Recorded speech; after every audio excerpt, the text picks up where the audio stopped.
So I did my interview on a guy named Josh Corbridge. He is the HR manager at the Salmon Regional Hospital. And I got a lot of interesting responses from him.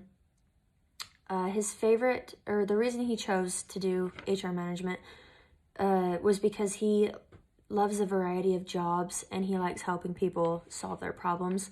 But the thing he liked most was seeing the people change after consulting them, helping them, not only the people that he has to call into his office to talk with, the problem people per se, even just the people who came to him as for advice. His favorite part of the job was seeing those people learn and implement the things that he helped them with. His personal philosophy for HR management was he basically said it's rarely black and white. The laws it's barely right and wrong, simple as that anymore.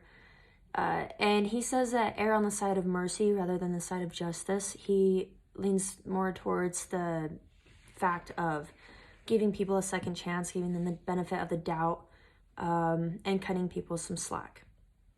The thing he likes most about it was the problem solving. And like I mentioned before, he likes seeing people grow and people evolve from either consulting with him over an issue or just people simply coming to him for advice, like CEO, plant managers, things like that.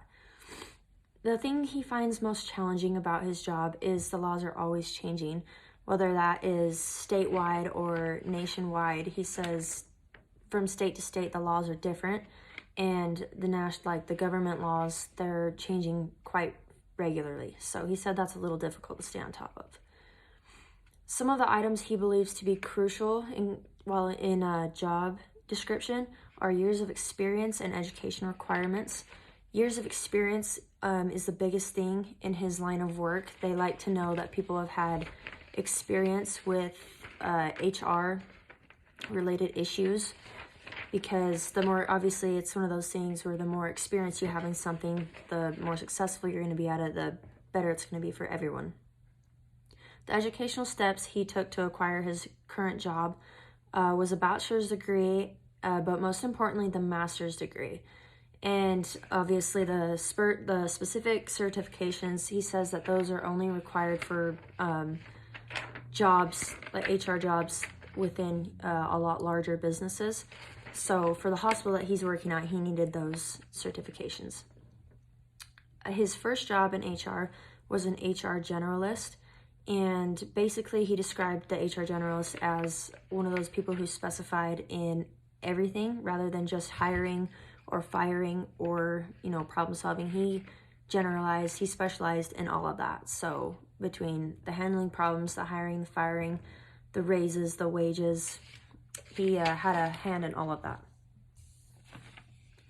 A typical day for him consisted of things going through emails, reading emails, responding to emails, lots of meetings, leadership meetings within, other HR people and just like the CEOs and people like that. And then executive team meetings. So that consists of CEOs, plant managers, his people, the people he corresponded to. And they would just discuss things that was going on. He shared with me that they are currently at his hospital. They had a orthopedic surgeon just put in his notice. So they're currently at the place he is working at coming up with ways to find a replacement for him. And he also brought up the fact of the staff shortage going on currently. He said that they spend a lot of their time trying to come up with creative ways to get people to come to work for them. And so he mentioned to me that they were they were recruiting people to only work 4 days a week, but paying them for 5 in hopes of generating more people to come and work for them at that hospital. So I thought that was pretty interesting.